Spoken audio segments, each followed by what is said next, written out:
Hello everyone, it's me, Andrea.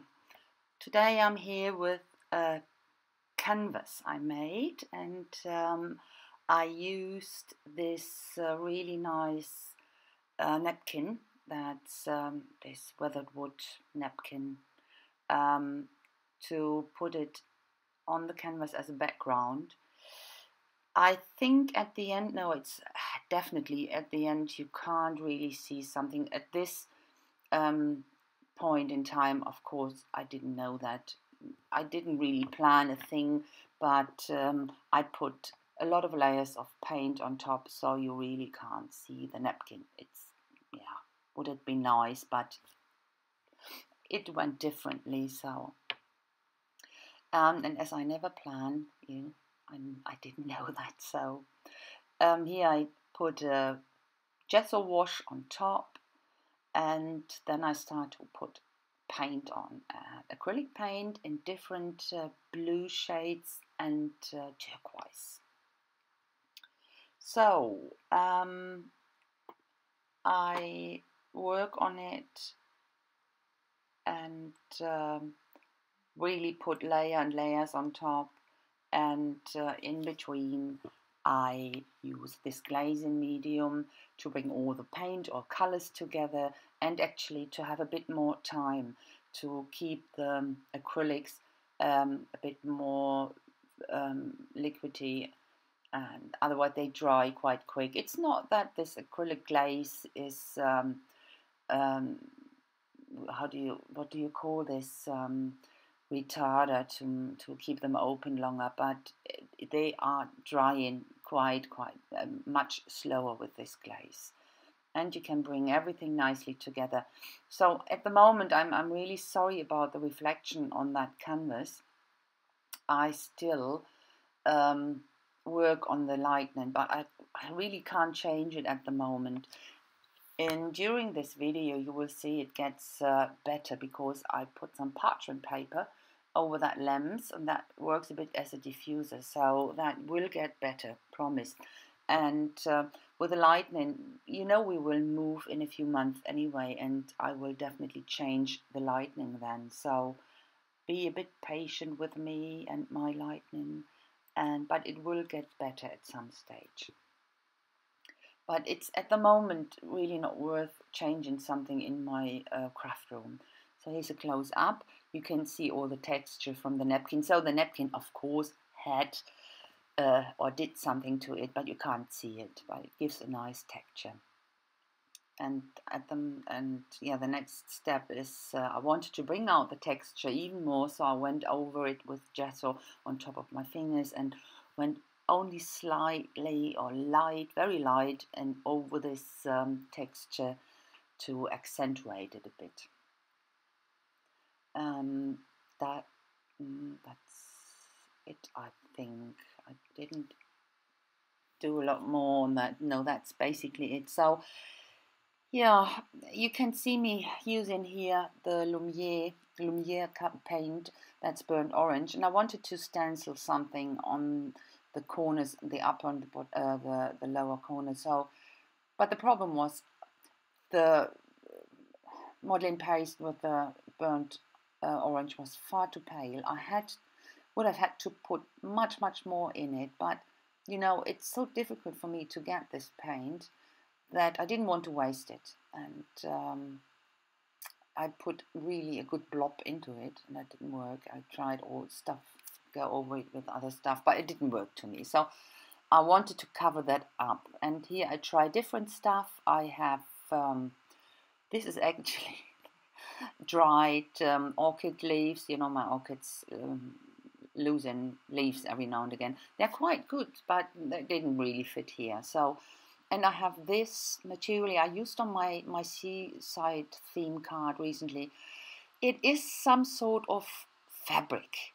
It is worked on with fabric stiffener, I think. It on the package doesn't really say what it is, so I can't tell you.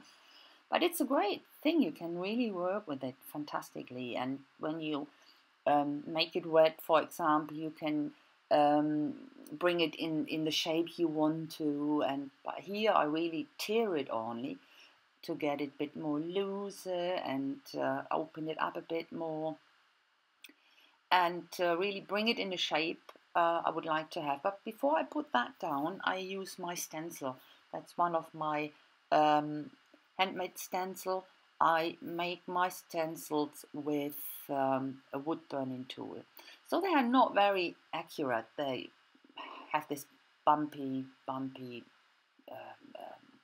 sides edges, but it's quite good.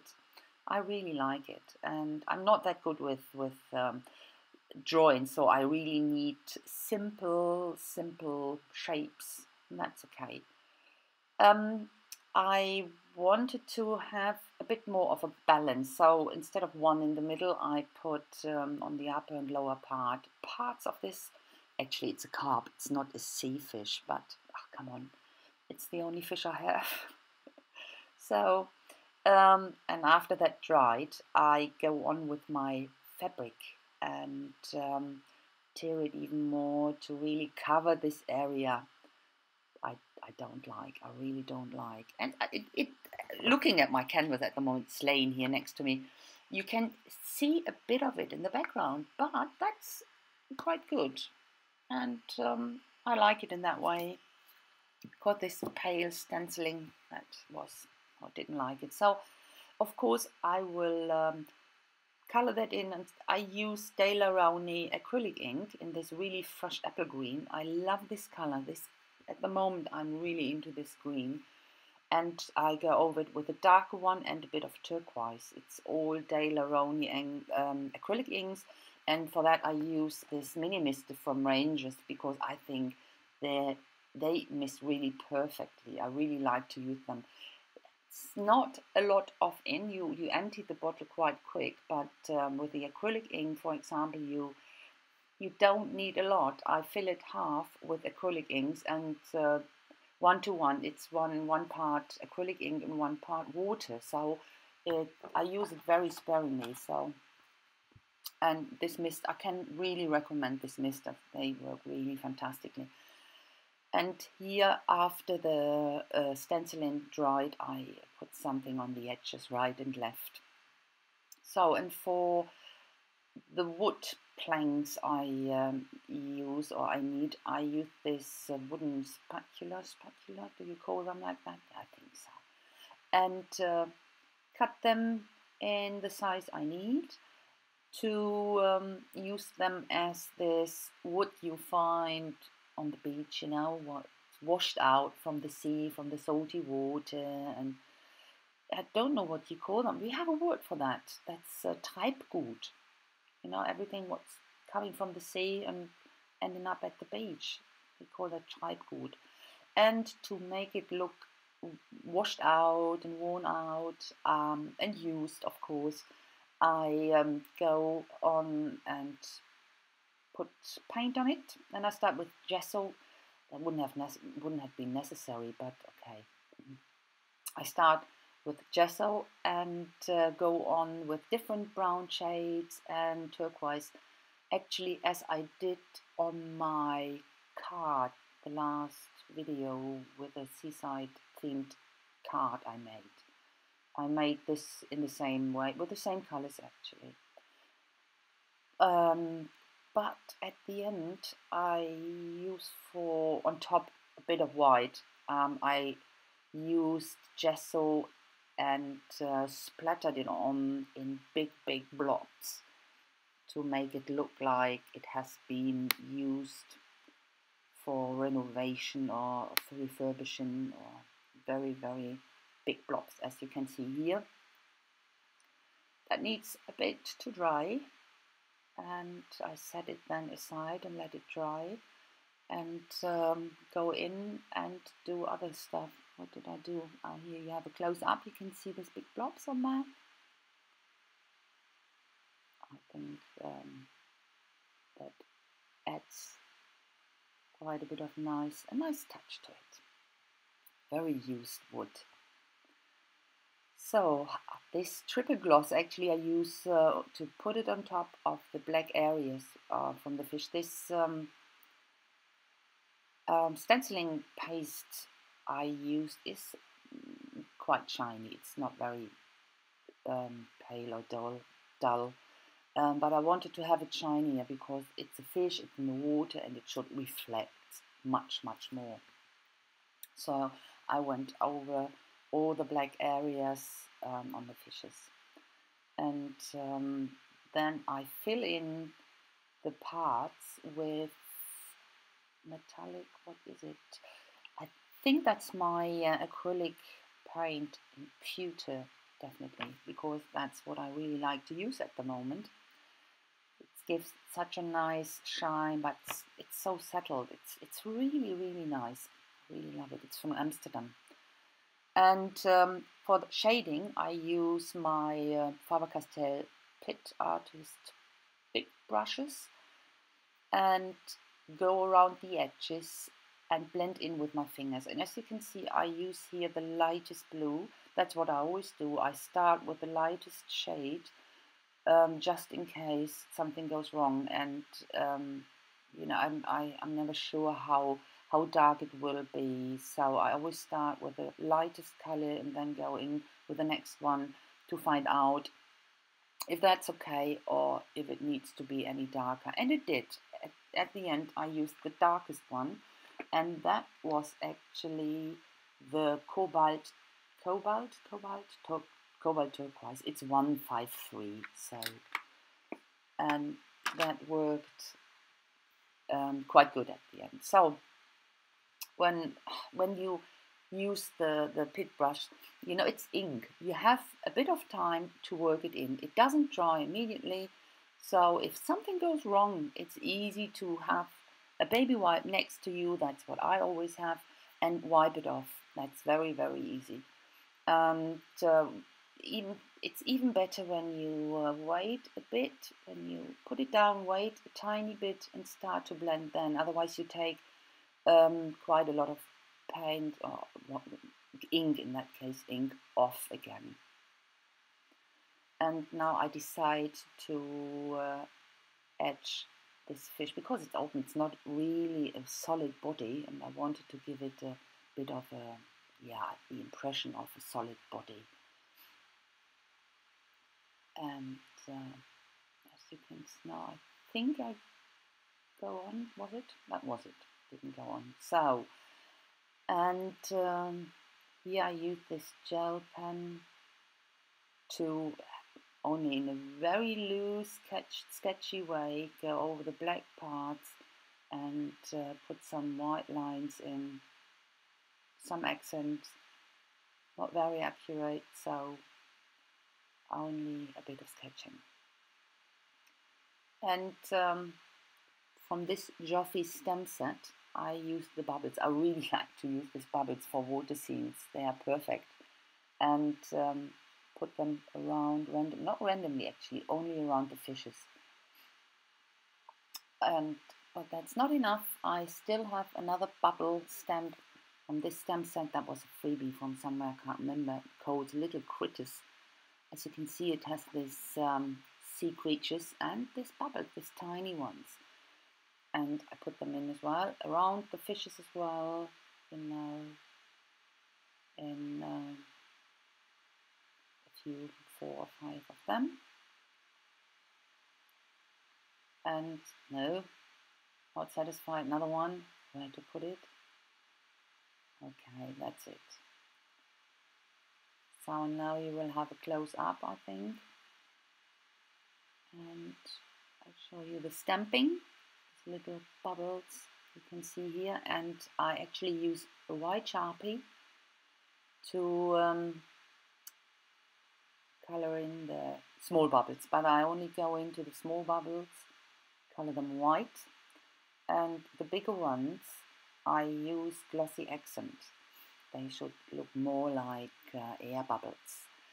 But before I put the glossy accent down, I use my Wink of Stella brush, clear brush pen, as you will see soon. Still haven't finished. Oh, that looks fantastic. Well done, Andrea. And as I said, I go in with my Wink of Stella brush, clear brush, to put that into the bubbles, because when you put the glossy accent on top of that, that gives really a nice shine to it. Here I use the glossy accent. So, and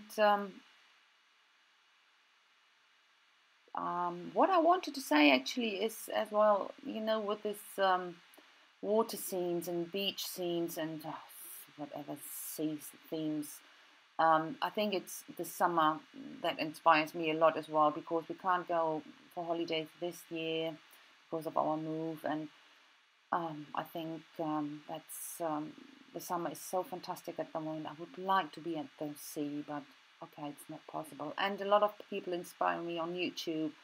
I'm starting with Kelly Merton with her tag she did, and Lynn actually from scrapedidoodah channel. She did a fantastic siren scene. You have to watch that one. That's so beautiful. So that makes you want to make even more sea themed project. Oh, that's really inspiring, all that stuff. So that's a close-up. At the end you will see, as usual, some pictures, and so I have to go forward. Yeah, so that's a close-up.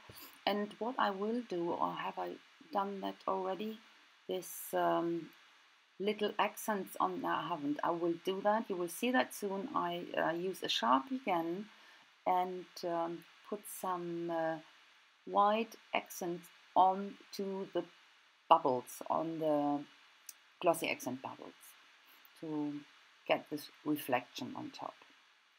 That's what I do now, and I think that works quite good. It took me so long because I had to wait for it to dry. That's right. As I said, never try to heat dry glossy accent. That's not working, guys. I tried that once. Don't do that. Be patient. I know I'm not patient. I'm awful. I always want everything immediately. So, but most of the stuff you can try. That's a good thing. And that's it. Yeah, I think I will give you another close-up on that. And that's it, actually. The pictures are coming after this. And I say thanks a lot for watching. And I will see you with my next project soon. I hope you liked this video. Give me the thumb up, please. And a nice comment would be nice. So, thanks again, guys. See you soon. Bye-bye.